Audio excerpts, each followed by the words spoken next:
우리 하나님 말씀을 보십니다. 요한복음 20장 1절부터 18절까지 말씀입니다. 요한복음 20장 1절부터 18절까지 말씀입니다. 한 절씩 교독하여 보십니다. 요한복음 20장 1절부터 18절까지 말씀입니다. 안식 후 첫날 일찍이 아직 어두웠을 때에 막달라 마리아가 무덤에 와서 돌이 무덤에서 옮겨진 것을 보고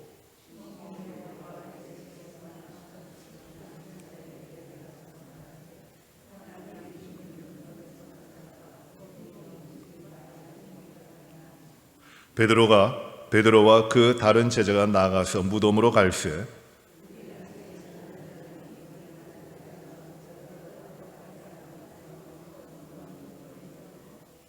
구부려 세마포 놓인 것을 보았으나 들어가지는 아니하였더니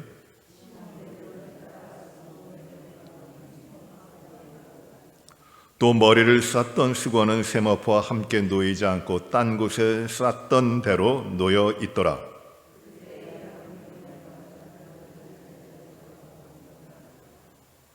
그들은 성경에 그가 죽은 자 가운데서 다시 살아나야 하리라 하신 말씀을 아직 알지 못하더라. 마리아는 무덤 밖에 서서 울고 있더니 울면서 구부려 무덤 안을 들여다보니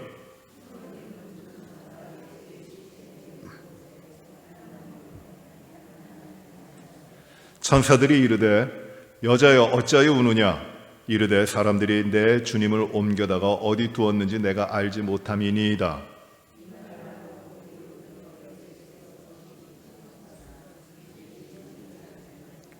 예수께서 이르시되 여자여 어찌하여 울며 누구를 찾느냐 하시니 마리아는 그가 동산지기인 줄 알고 이르되 주여 당신이 옮겼거든 어디 두었는지 내게 이르소서 그리하면 내가 가져가리이다.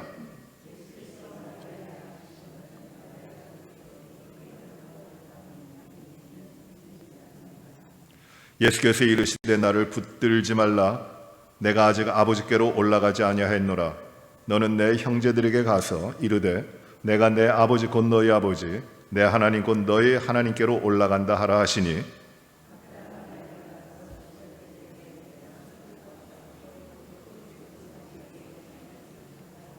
아멘. 예수님 부활을 목격한 사람들이 여러 명 있고 예수님 부활은 완전히 예상하지도 못했고 기대하지도 않았던 죽음의 권세가 깨트리시고 참된 생명으로 살아나신 이 놀라운 역사입니다. 이 부활을 경험한 자, 부활하신 주님을 만난 자들이 여러 사람이 있고 그로 말미암아 부활의 증인이 되도록 하시는데 오늘 이 예수님의 부활을 첫 번째로 만난 부활하신 주님을 첫 번째로 만난 막달라 마리아에 대한 말씀이 20장에 기록되어 있습니다. 막달라 마리아. 이 막달라 마리아는 어떤 여인이냐면은 막달라에 살던 마리아라는 사람입니다. 이름은 마리아고 그 출신이 어디냐? 막달라입니다. 오늘날도 막달라라고 하는 곳은 이 갈릴리 약간 북서쪽이에요. 그쪽에 있는 큰 항구입니다. 예전부터 이 막달라는 갈릴리에서 번성을 했던 곳입니다. 지금도 굉장히 발달되어 있는 곳이고 사람들이 많고 물고기도 많이 잡히고 상업도 발전하고 교통의 요지가 되고 그런 곳입니다. 예수님 당시에도 이 막달라라고 하는 곳은 사람들이 많이 모여 살았고 그리고 갈릴리에서 중심적인 그런 항구였습니다.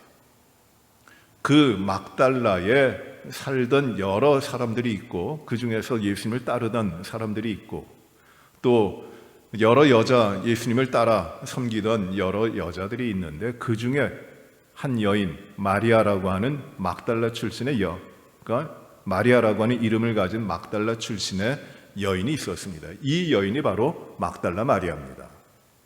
그런데 흔히 많은 사람들이 생각을 하는데 이 막달라 마리아가 그 창녀였고 더러운 죄에 빠져 있는 그런 여인이라고 많이 생각을 하는데 성경은 그렇게 증거를 하질 않아요.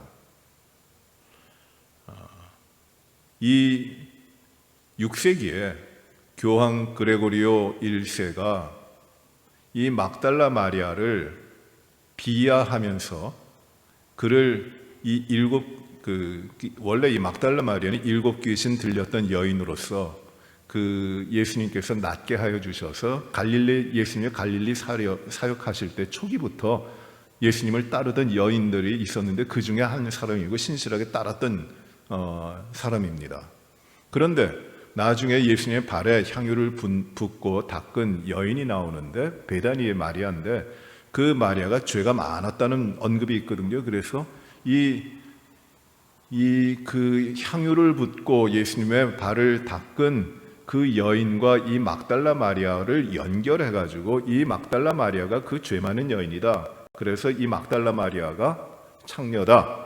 뭐 이렇게 연관이 돼 가지고 그것이 하나의 전통화된 겁니다. 그런데 성경은 막달라 마리아가 그런 죄 많은 여인이고 그렇게 뭐 창녀였고 하는 그런 언급은, 그런 기록은 하질 않아요. 그저 막달라 마리아 7 귀신 들렸던 가운데 주님이 그 귀신을 내쫓아 주셔서 낫게 됐고 온전히 주님을 따르고 예수님이 죽으시고 십자가에 못 박히실 때까지 그 곁에 있었고 그리고 예수님이 장세되신 다음에 이 무덤을 찾아와서 첫 번째 부활하신 주님을 만난 여인이 막달라 마리아예요.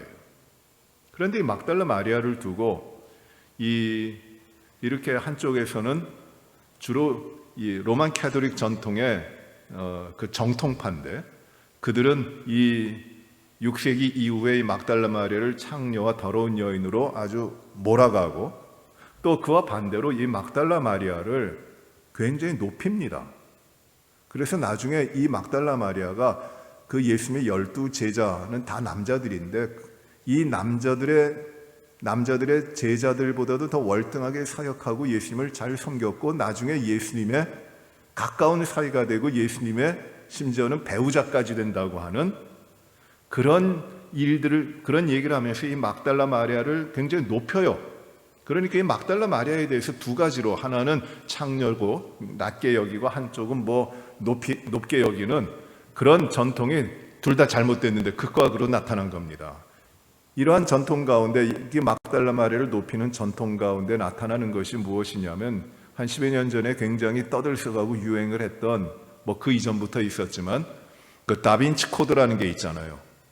다빈치 코드. 그 예수님의 그 십자가 이후의 행적에 대해서 그거를 뭐 밝혀낸다고 하면서 그 예수님 후손이 어디 있고 그 후손들의 그 계통이 어떻게 되고 뭐 이렇게 해가지고 그거를 이제 밝히는 것이 뭐 요새 오늘날도 그 은밀한 기구들이 은밀한 모임들이 진행되고 있고 커다란 음모를 가지고 뭐 있는 그런 집단이 있다고 하는 것을 밝히는 것이 그 다빈치 코드인데 이 막달라 마리아를 그렇게 연결시키고 있는 것이 예수님이 막달라 마리아로부터 나온 후손들이 있다. 근데 다 이건 거짓된 것이고 막달라 마리아는 그저 성경에 기록된 대로 7 귀신을 주님께서 내쫓아 주신 치유받고 예수님을 따라 부활의 첫 증인이 된 부활을 목격한 그 갈릴리 출신의 마리아입니다.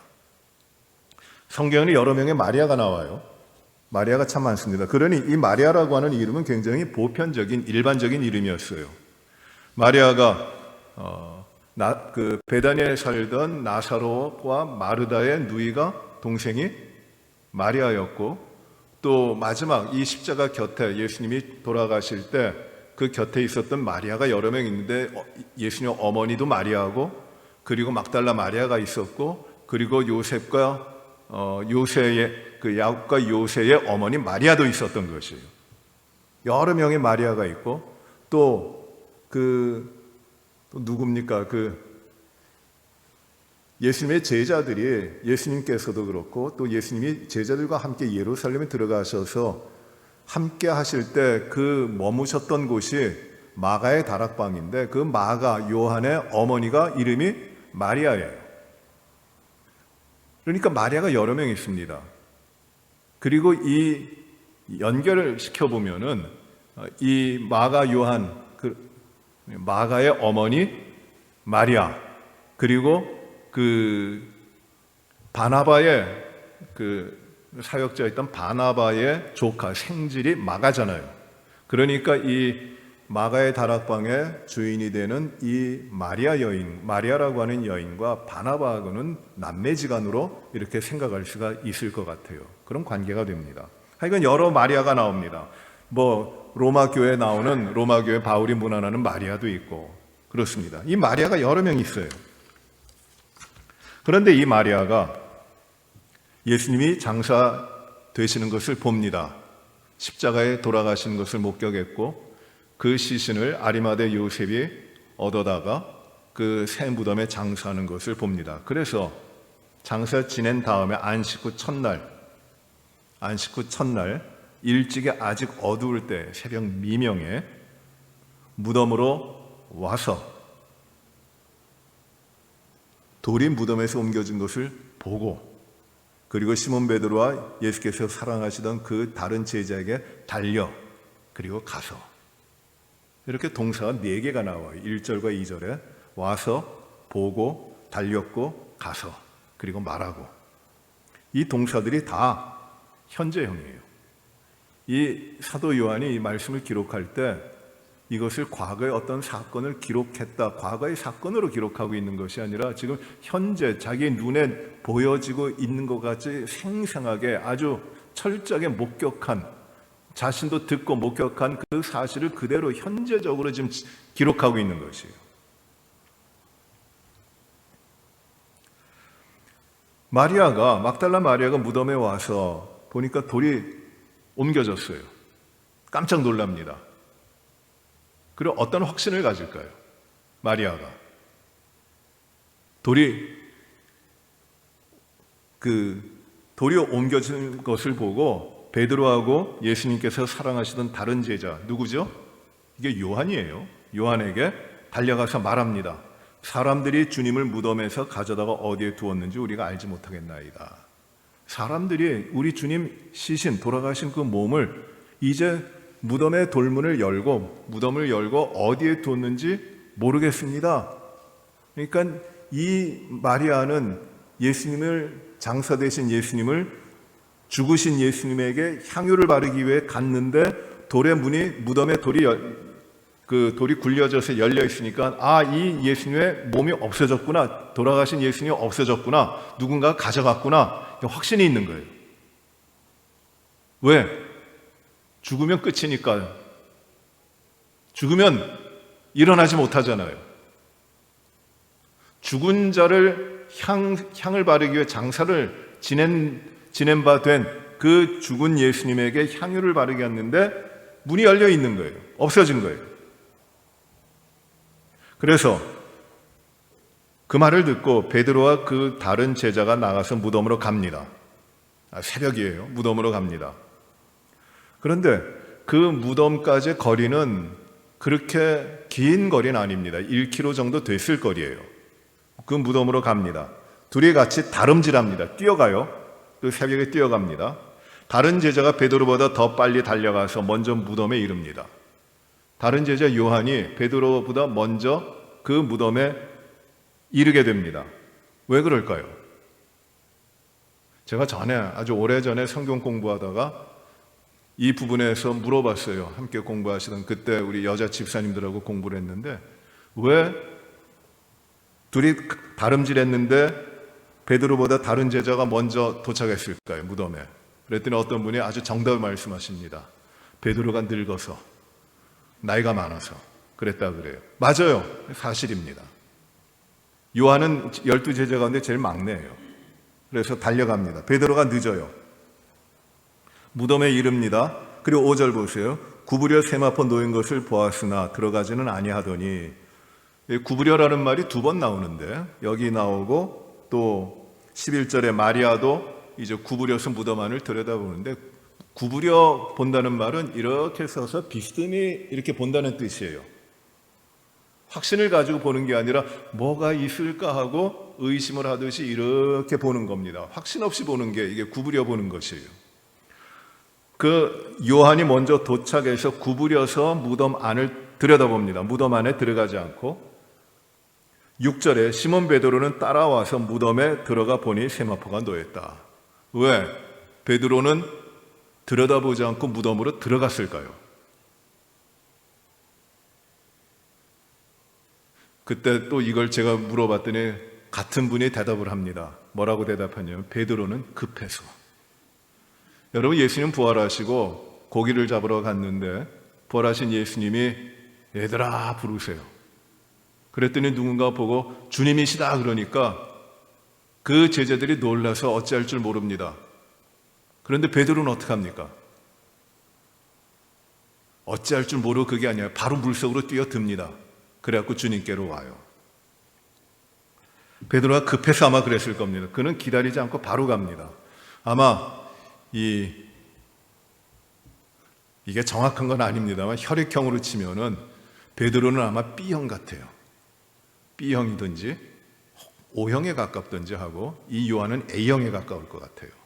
뭐 그런 형태로 보인 그런 걸 추측을 합니다. 그런데 그 다음에 들어가서 보니까 어떻게 됐냐 하면 세마포가 놓였고, 세마포가 어떤 거죠? 죽으신 예수님을 쌌던 세마포예요. 덮은 게 아니라 이렇게 쌌을 것이에요. 그리고 세마포가 놓였고 또 머리에 쌌던 수건은 세마포와 함께 놓이지 않고 딴 곳에 쌌던 대로 놓여 있더라. 머리를 쌌는데 왜 머리를 싸느냐 하면 이렇게 머리에 어떤 관을 씌우려고 싸는 게 아니라 사람이 죽게 되면은 입이 이렇게 벌어져요. 그래서 아마 이 머리를 쌌던 것은 그 머리에 상처도 있고 그러지만은 이 얼굴을 이렇게 벌어지지 않도록 시신을 이 염하고 하는 방식을 따라가지고 그걸 쌌던 것 같아요. 그걸 수건으로 싼 거예요. 그런데 이 말씀 잘 보시기 바랍니다. 세마포, 주님을 쌌던 세마포는 놓였고, 다른 성경에 보면 잘 개켜져 있었고, 그리고 이 머리를 쌌던 수건은 어떻게 됩니까? 쌌던 대로 다른 곳에 놓여져 있더라 그러죠. 세마포랑 같이 놓여진 게 아니라 다른 곳에 떨어져서 쌌던 그대로 놓여졌다는 것이에요. 이 말씀을 잘 보면 추측을 할 수 있는 게 무엇이냐면 누군가가 예수님을 잡아 일으켜서 그것을 몸에 있는 걸 벗기고 머리에 있는 걸 싸우고 끄집어내고 한 게 아니라 그 쌓여져 있었던 그대로 누가 건들지 않고 머리도 쌓여 있었고 몸도 쌓여 있었던 그대로 부활하시면서 그 몸이 이렇게 나오신 것이 아닌가, 빠져나오신 것이 아닌가.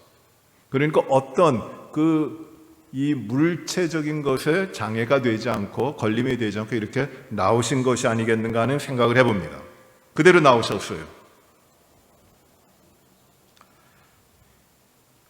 그리고 이제 8절에 보시면은 그때야 무덤에 먼저 갔던 그 다른 제자도 들어가 보고 믿었더라. 여기서 무엇을 믿는 겁니까? 요한이 이제 뒤따라 들어가서 보고 믿었다고 하는데 무엇을 믿었다는 거예요?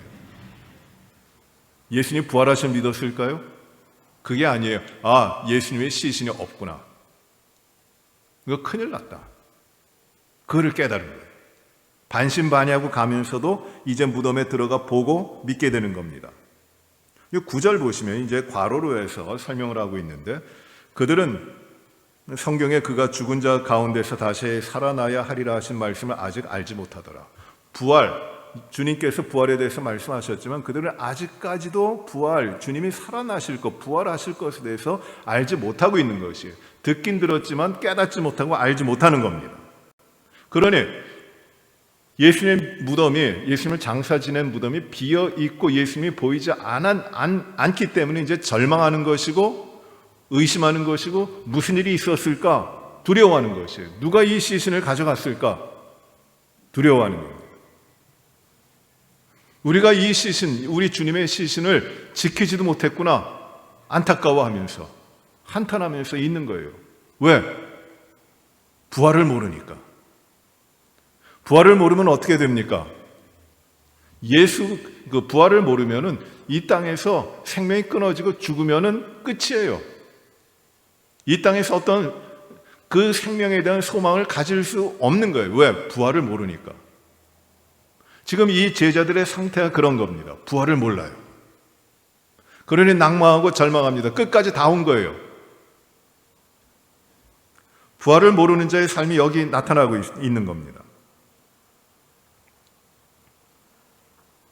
이제 11절 말씀 보시면, 그래서 10절에 이에 두 제자가 자기들의 집으로 돌아갑니다. 왔던 곳으로 두 제자는 돌아갑니다.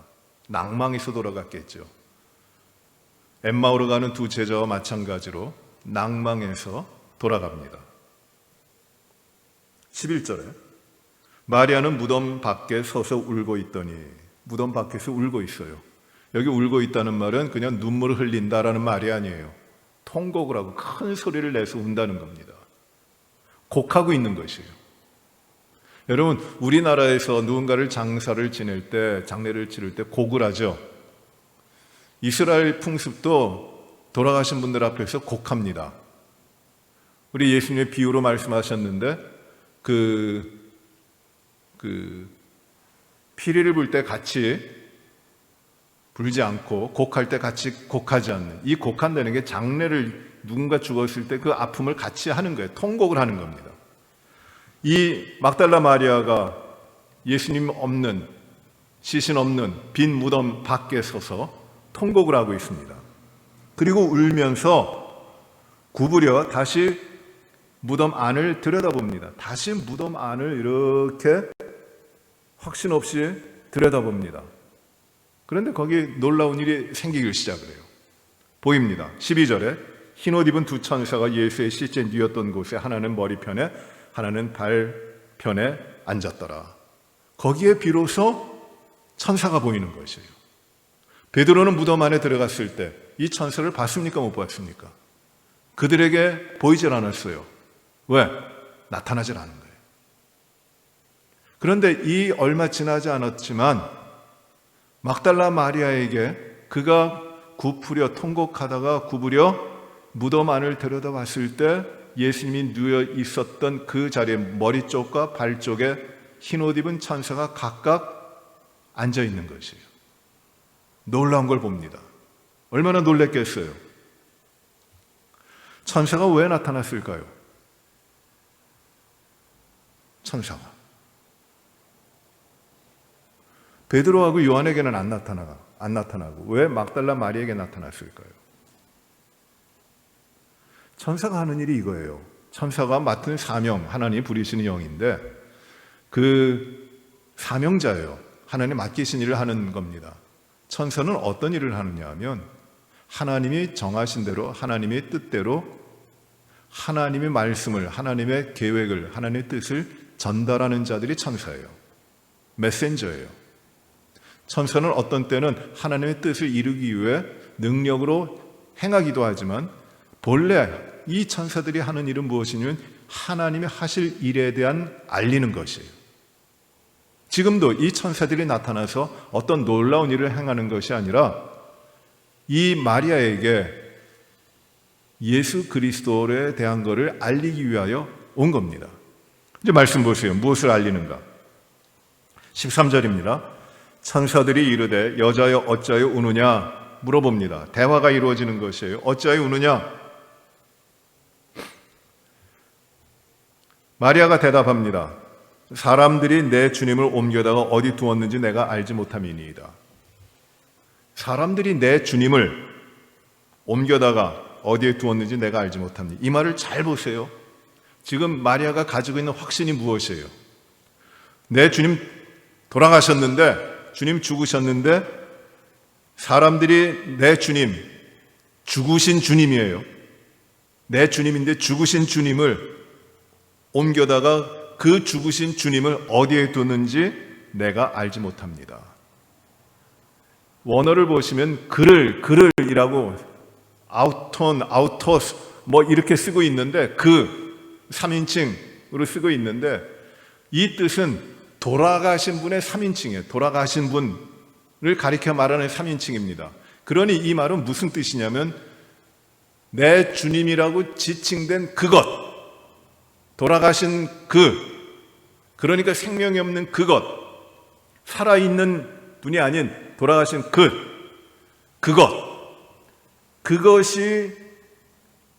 그것을 옮겨다가 그것을 어디에 둔지 내가 알지 못합니다. 그것을 찾고 있는 것이에요. 왜? 마리아에게는 왜? 주님 돌아가셨으니까. 그에게는 이게 끝이에요. 14절 보세요. 이 말을 하고 천사들과 대화했잖아요. 뒤를 돌이켜 봅니다. 뒤를 돌이켜서 예수께서 서 계신 것을 보았으나 무덤 앞에서 구부려가지고 무덤 안을 들여다보고 천사들이 있는 걸 봤죠. 그리고 천사들과 대화를 합니다. 마리아는 지금 어디 있어요? 무덤 바깥에 있는 것이에요.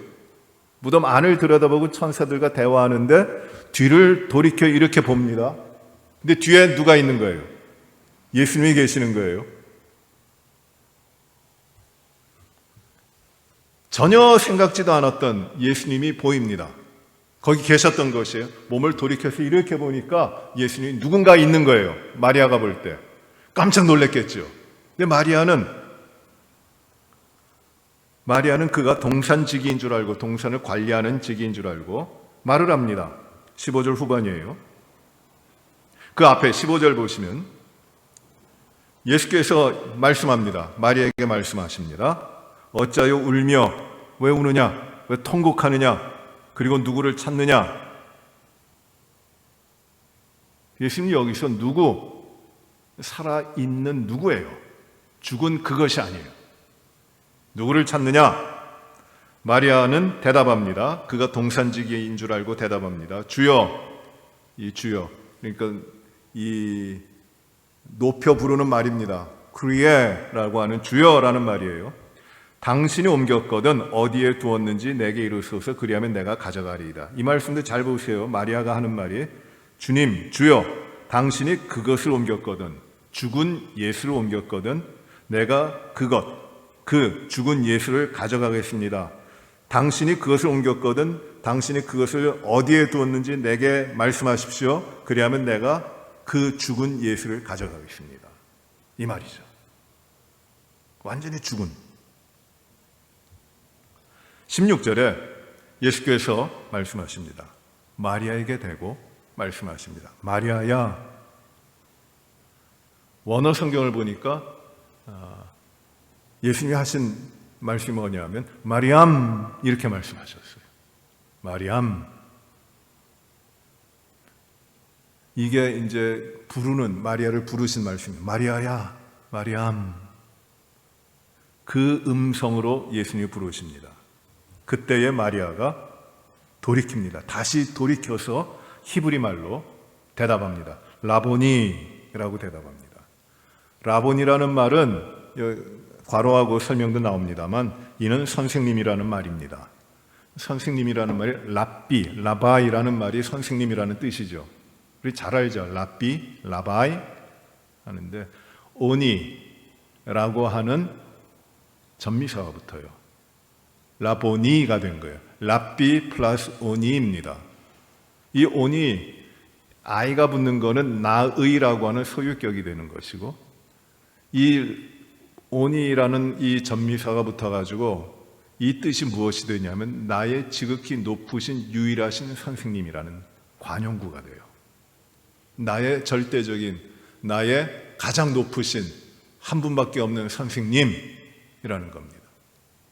이 라본이라는 말은 랍비가 여러 명이 있지만 그 모든 랍비들에게 쓸 수 있는 말이 아니었어요. 오직 누구에게 쓰냐면 이스라엘 그 유대 민족 가운데 가장 뛰어난 가장 높은 랍비 중에 랍비 그 한 사람에게 쓰여지는 말이 라보니라는 말입니다. 그에게 찾아가서 그 앞에서 나의 랍비 중에 랍비시여라는 말이에요. 지금 이 마리아가 예수님 부활하신 예수님이 마리아야 마리암 이렇게 부르시니까 라보니 이렇게 대답하는 겁니다. 주님이 마리암 마리아야 이렇게 부르시니까 그 음성에 이제 이분이 죽은 예수님이 바로 살아나신 거구나. 나는 예수님이 죽었다고 그래야 장사 지냈고 그 시체에 향유를 발라서 장사를 지내려고 했는데 지금 그 죽으신 예수님이 살아서 나를 부르시고 내가 주님을 만나니 라보니 나의 랍비 중에 랍비시여, 나의 선생님 중에 선생님이시여, 나의 유일한 선생님이시여, 이 고백을 하는 겁니다. 마리아가 주님의 음성을 듣고 부르신 음성을 듣고 깨달아요. 아, 주님 부활하셨구나. 두려웠어요. 여러분, 얼마나 이 무서운 경험이에요. 어떻게 보면 그 어두컴컴한 이 새벽에 무덤가에서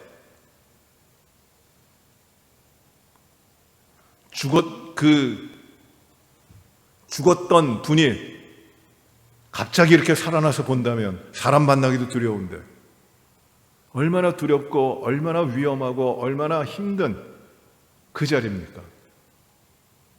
선생님을 잃은 슬픔 가운데, 낙담하고 있는 그 가운데 이제 이 마리아는 주님의 자신을 불러주시는 그 음성을 듣는 겁니다. 마리아야. 그 순간 이 주님이 죽으신 주님이지만 주님이 말씀하신 대로 다시 살아나셨구나, 이렇게 깨달아져요. 이 굉장히 중요한 순간이에요. 라보니 고백을 합니다. 그리고 마리아가 어떻게 하냐면 17절에 보시면 예수께서 이르시되 나를 붙들지 말라고 합니다. 그러니 지금 이 붙든다라는 말은 꼭 붙잡고 무슨 말이? 집착하여 붙들고 있는 상태를 말하는 것이에요. 그러니까 이 부활하신 주님을 마리아가 너무 기뻐서 죽은 예수님이 장사로 왔다가 죽었다고 생각되고 확신하고 믿었던 그 예수님이 이제는 죽음을 이기시고 부활하셔서 내 앞에 살아계시니 너무너무 기쁘고 너무너무 놀라고 너무 감격해서 이루 말할 수 없는 그 기쁨을 어떻게 하냐면 그 주님을 꽉 붙들고 있는 거예요. 놓지 않는 겁니다. 나를 만지지 말라라는 말씀이 아니에요. 나를 붙들고 있지 말라. 내가 가야 된다. 나를 붙들고 있지 말라. 내가 아직 아버지께로 올라가지 아니하였노라. 너는 내 형제들에게 가서 이르되 내가 내 아버지 곧 너희 아버지 내 하나님 곧 너희 하나님께로 올라간다 하라. 내가 아직 아버지께로 올라가지 않았다. 이제 올라간다. 나는 말씀한 대로 이제 하나님께 아버지께로 올라가는데 그러면 너는 무엇을 하느냐? 나는 죽음의 권세를 깨뜨리고 부활했는데 이제 너는 무엇을 하느냐? 바로 이제는 17절에 이렇게 말씀해요. 너는 내 형제들에게 가서 이렇게 전하라는 것이에요. 형제들에게 가서 전하라. 내가 내 아버지께 곧 너희 아버지께로 내 하나님 곧 너희 하나님께로 간다. 이걸 전하라. 내가 부활했다. 그 말을 전하라고 하시는 것이에요. 마리아는 기쁨 가운데 이제 다시금 제자들에게로 갑니다. 그리고 선언을 합니다. 얼마 전에 그 제자들이 모여 있는데 가서 선언했던 것이 무엇입니까? 사람들이 이 예수님 장사 지낸 그 무덤에 문이 열려져 있는데 사람들이 주님을 무덤에서 가져다가 어디에 뒀는지 우리가 알지 못하겠다. 이 말을 전했잖아요. 이게 그의 확신이었어요. 이제 부활하신 주님을 만나고 제자들에게 다시 가서 주님 말씀하신 대로 제자들에게 다시 가서 전하는 말이 무엇이냐면 내가 주를 보았다. 어떤 주를 보았다는 겁니까? 죽은 주를 보았다는 겁니까? 아니요. 부활하신 주님을 보았다. 그리고 자기에게 주님이 하신 말씀 그대로 전하게 하셨습니다. 부활하신 주님을 만난 것이에요. 이게 부활의 첫 번째 부활을 목격한 마르다에게 일어난 일입니다. 낙담과 실패와 좌절, 기대할 것 없고 소망을 가질 것이 없는 그 자리에서 부활하신 주님으로 말미암아 그는 감격과 그리고 기쁨으로 그 모든 삶이 바뀌는 겁니다. 왜? 그 가운데 무엇이 있어요? 예수 그리스도의 부활이 있기 때문이에요. 부활.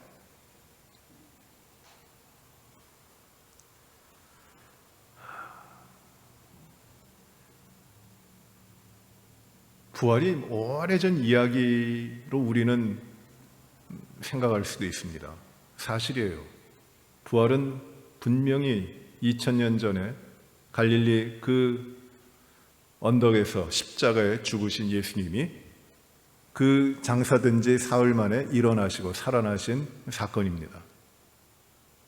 역사적으로 일어난 것이에요. 사람들이 만들어낸 허구가 아니라.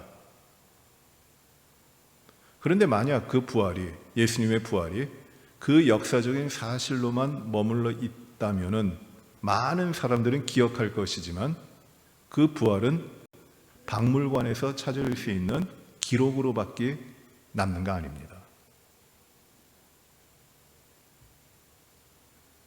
여러분, 마르다를 통해서 마르다에게 이 부활하신 예수님을 그 무덤가에서 만나게 하시고 그거를 내가 주를 만났다 선언하게 하시고 예수님이 하신 말씀을 그대로 부활하신 예수님에 대해서 전하게 하신 것이 무슨 의미가 있느냐 하면 나의 삶에서 오늘도 이루어지고 있는 그 부활하신 예수님을 만났던 그 사건에 대한 것이 그것만이 아니라 오늘도 내 삶에서 부활하신 주님이 역사하게 하시고 그분이 내 삶에 함께 하신다고 하는 나의 삶의 간증으로 이어지는 것이에요.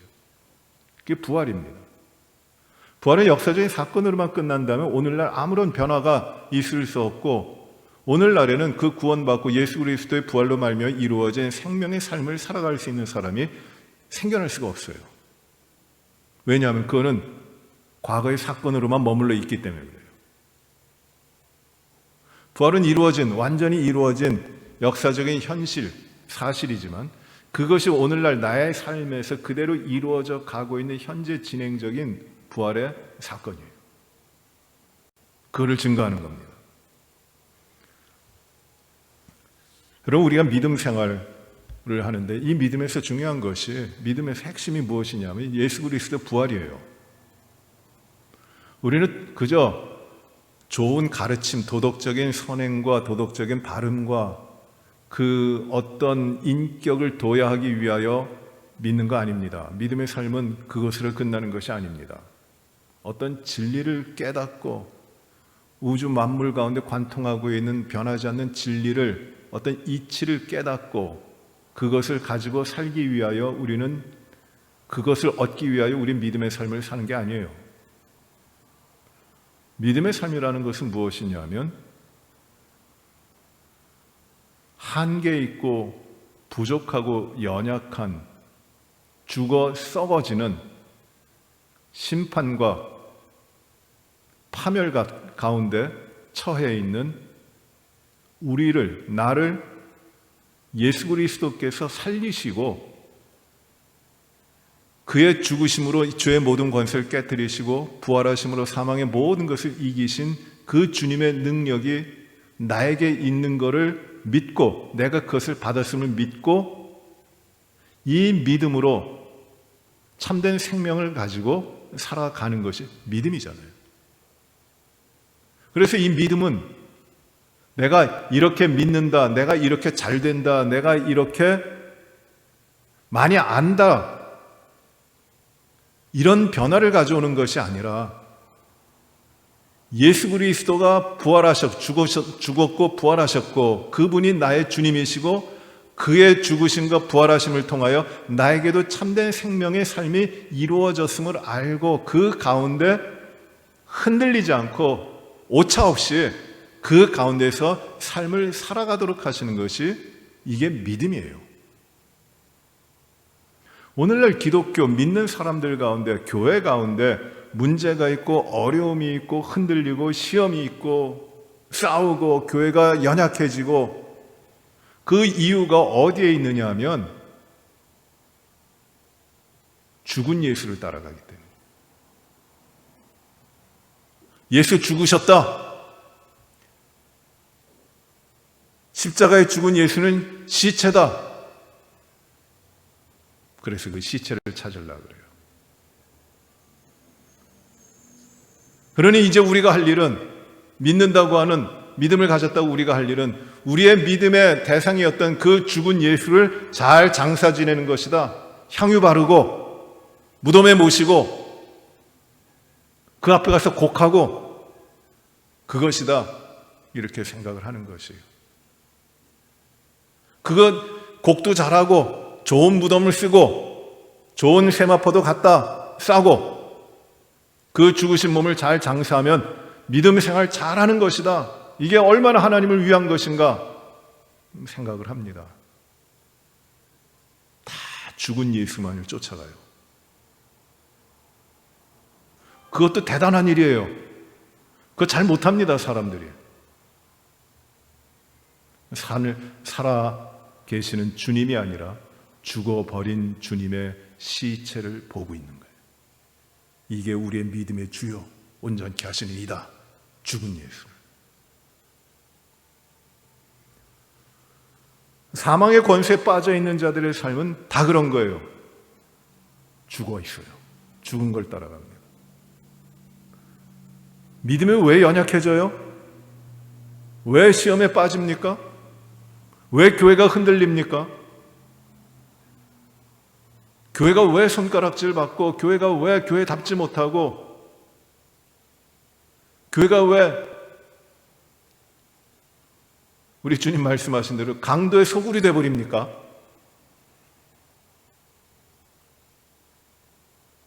죽은 예수만 따라가기 때문에. 부활이 없어요. 부활하신 주님을 만나려고 안 해요. 정말 좋은 믿음으로 확신하면서 하는 믿음의 삶을 살아가는데 그 믿음이 뭐냐 하면 죽은 예수 잘 장사 지내야지 하는 거예요. 여러분, 정말 우리 교회 위기라고 하고 믿음의 위기라고 하고 기독교의 위기라고 하는데 진정한 참 위기는 무엇이냐면 죽은 예수 보는 거예요.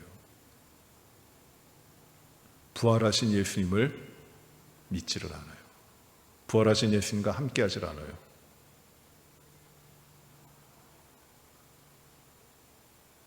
근데 주님은 분명히 죽으셨어요. 그러나 죽음 가운데 머물러 있지 않고 부활하셨습니다. 주께서 살아나셨다. 이게 막달라 마리아, 부활을 첫 경험한 이 막달라 마리아 고백이에요. 내가 살아나신 주님, 죽어 시체인 주님이 아니라 그 주님을 찾으러 갔는데 우리 주님은 살아나셨다. 내가 살아나신 주님을 보았다. 그 고백을 하고 있는 것이에요.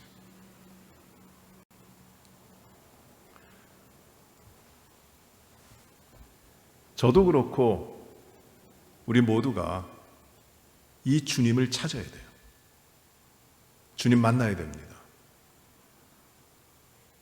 내가 만들어 놓고 내가 세워놓은 예수 그리스도 그 분을 따라가려고 하는 그 걸음들을 이제는 멈춰야 돼요. 예수 믿으면 이렇게 되겠지. 그것도 아니에요. 예수 믿으면 이런 길이 열리겠지. 그것도 아니에요. 예수 믿으면 예수님께서 내 모든 삶을 책임져 주시겠지. 그것도 아니에요. 예수 믿으면 예수께서 이 땅의 모든 것을 주의 뜻대로 다스려 주시겠지. 여러분, 그것도 아니에요. 예수 믿는 거는 예수님이 무엇을 하시고 예수님 무엇을 이루시느냐에 대한 집착이 아니라 거기에 대한 그것을 따라가는 것이 아니라 지금 이 시간에 죽음을 이기신 죽음에서 부활하신 예수 그리스도 그 주님이 살아 계시다고 하는 것이에요. 그건 어떤 것과도 비교되는 것이 아닙니다. 내가 좀 가난하게 되고 내가 좀 인생 가운데 실패하고 그것이 예수 그리스도가 죽었다가 부활하신 것과 비교될 수 있는 것이 아니에요. 내가 이 땅에서 좀 잘되고 또는 성공하고 그 놀라운 삶을 이 땅에서 이루어 산다 할지라도 예수 그리스도의 부활, 예수님께서 죽으셨다가 부활하셔 지금 살아계신다고 하는 것과는 비교가 되는 것이 아니에요. 예수 부활하셨다? 그 부활하신 주님을 내가 보았다? 이것은 무엇이냐면 그 예수님의 부활 앞에 온 우주 모든 것이 다 무너져 내리는 것이고 예수 그리스도 죽음 가운데 부활하신 그 부활이라고 하는 사실 앞에 모든 것들이 다 허물어져 버리는 것이에요. 아무런 가치도 가지지 않는 것이에요. 예전에는 글로벌이라는 말을 많이 썼는데 이 글로벌이면 온 세계적으로 온 우주적으로 모든 것이 다 무너져 내리는 그것이 무엇이냐면 예수 그리스도 부활이에요. 어떤 것과도 온 우주의 만물을 가지고도 예수 그리스도의 부활과 비교할 수 없는 거예요. 가치가 없는 거예요. 사망의 모든 것을 깨뜨리시고 예수님께서 죽음 가운데 부활하시고 지금 살아계신다. 내가 그를 보았다. 내가 그를 만났다. 그 부활의 증인, 부활을 가진 자에게는 그 삶이 어떻게 이루어질까요? 이 땅의 어떤 것, 온 우주의 모든 것을 추구하는 삶이 아니에요. 예수 그리스도의 부활 앞에서 온 우주는 다 깨져버린 거예요. 나 자신도 다 무너져버린 것이에요. 오직 예수 그리스도의 부활에만 내가 들어가는 겁니다. 아무런 문제 없이 그 가운데 들어가는 것이 부활을 지니는 삶이에요. 내가 주님을 잘 믿는데 내가 얼마나 주님을 신실하게 믿는데 내가 이 땅에서 내 모든 것 다 내려놨는데 내가 주님을 따르기 위해서 다 모든 것 내려놨는데 아무리 그래도 예수 그리스도의 부활 앞에 있지 않으면 그 부활이 아니면은 내려놓은 거 아무것도 없는 것이에요. 예수 그리스도 죽음을 이기신 예수 그리스도로 하는 그 분의 부활은 내가 내려놓는 것 1000번 내려놓고 10,000번 내 모든 것을 다 내려놓고 또 내려놓는다 할지라도 예수 그리스도의 부활 앞에서는 아무것도 쓸모없는 것들이에요. 모든 것이 근원부터 다 깨지고 모든 것이 새롭게 이루어진 것. 이게 예수 그리스도의 부활이에요. 부활을 목격한 막달라 마리아가 이 고백을 하죠. 내가 주를 보았다. 내가 주를 보았다. 여러분, 이게 핵심입니다. 내가 살아 부활하신 주님을 보았다. 이 부활을 목격한, 부활을 가진 자들의 삶은 어떻게 될까요? 언제나 가장 중요한 부활을 위하여 사는 것이에요. 부활을 향하여 사는 것입니다. 부활만이, 예수님의 부활만이 나의 모든 가치가 되는 것이에요. 내가 밥 먹는 것도 예수 그리스도의 부활 때문이에요. 내가 일하는 것도 예수 그리스도의 부활의 생명이 있기 때문이에요. 내가 오늘 하루의 삶을 사는데 편하기도 하고 괴롭기도 하고 건강하기도 하고 아프기도 하고 일들이 참 많아요. 이 모든 것들 때문에 내가 사는 게 아니에요. 오직 한 가지 내가 사는 이유는 바로 그겁니다. 예수 그리스도 부활 때문이에요. 그 부활이 나에게 있는 거예요. 여러분, 이런 사람, 이 예수 그리스도의 부활을 가지고 살아가는 사람이 누구냐 하면 예수 믿는 사람이에요. 이름뿐인 예수 믿는 사람들이 아니라 진정으로 예수 그리스도 죽음에서 부활하신 예수 그리스도를 믿기에 그를 지니고 그와 함께 부활의 생명으로 살아가는 그 사람이 예수 믿는 사람이에요. 크리스찬이에요. 세상이 두려워하는 사람, 그 사람은 누구냐 하면 부활을 가진 자입니다. 우리가 연약했어요? 부족했어요? 왜? 우리의 뜻대로 살았거든요. 우리의 뜻대로 산다고 하는 거 죽은 예수 따라가는 거예요. 시체 달라는 거예요. 그러나 예수님 시체 아니에요. 부활하셨고 함께하고 계십니다. 그 부활하신 주님을 붙잡을 수 있고, 그 부활하신 주님과 만나 대화할 수 있고, 부활하신 주님의 말씀을 들을 수 있고, 그리고 부활하신 주님을 따라 우리의 모든 것을 감당할 수 있어요. 그만큼 부활은 위대한 겁니다. 오직 이 부활밖에 없는 것이에요. 이 부활을 쫓아 우리의 모든 삶이 이루어진다면 그것이 바로 하나님이 기뻐하시는 저와 여러분의 믿음의 삶이 되는 겁니다. 이젠 다른 것 없습니다.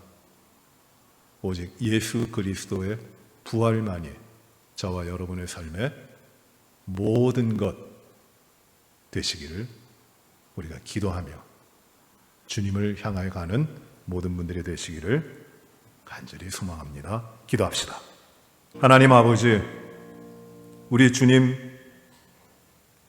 죽은 자 가운데 계시지 아니하시고 시체 가운데 머물러 있지 아니하시고 생명으로 부활하시어 사망의 모든 권세를 깨뜨리시고 지금도 부활의 생명으로 우리들 가운데 역사하시는 주님이심을 믿고 감사를 드립니다. 죽은 시체 가운데 있는 예수를 따라 소원하며 바라며 기대하며 살아왔던 것들이 참 많이 있습니다. 믿는다고 하면서도 죽은 예수님 따라가며 믿음의 삶을 살아왔다고 한 것이 저희들의 솔직한 고백일 수밖에 없습니다. 하나님, 죽은 자들 가운데 있는 믿음이 아니라 죽음의 권세를 깨뜨리시고 살아 지금도 역사하시는 부활의 생명을 누리게 하시는 우리 부활하신 주님을 따라 그 부활의 생명으로 우리 모든 삶에서 하나님 앞에 저희가 살아가도록 인도하여 주시옵소서. 오직 부활의 생명, 예수 그리스도 죽음 이기시고 살아 부활하셨으니 내가 그 부활하신 주님을 만났으니 내가 그 부활하신 주님을 보았고 그 부활하신 주님의 생명이 내 가운데 있으니 나는 이 세상 부러워하지 않고 이 세상을 짝하지 않고 오직 주님만을 향하여 부활의 생명으로 살아가겠습니다. 늘 결단하며 이 믿음으로 살게 하여 주시옵소서. 우리 교회가 이 부활로, 주님의 부활로 건강하게 생명력으로 날마다 세워지도록 인도하여 주시옵소서. 예수님 이름으로 기도하옵나이다. 아멘. 하늘에 계신 우리 아버지여, 이름이 거룩히 여김을 받으시오며 나라의 임하옵시며 뜻이 하늘에서 이루어진 것 같이 땅에서도 이루어지이다. 오늘날 우리에게 일용할 양식을 주옵시고 우리가 우리에게 죄 지은 자를 사하여 준 것 같이 우리의 죄를 사하여 주옵시고 우리를 시험에 들게 하지 마옵시고 다만 악에서 구하옵소서. 대개 나라와 권세와 영광이 아버지께 영원히 싸움나이다. 아멘.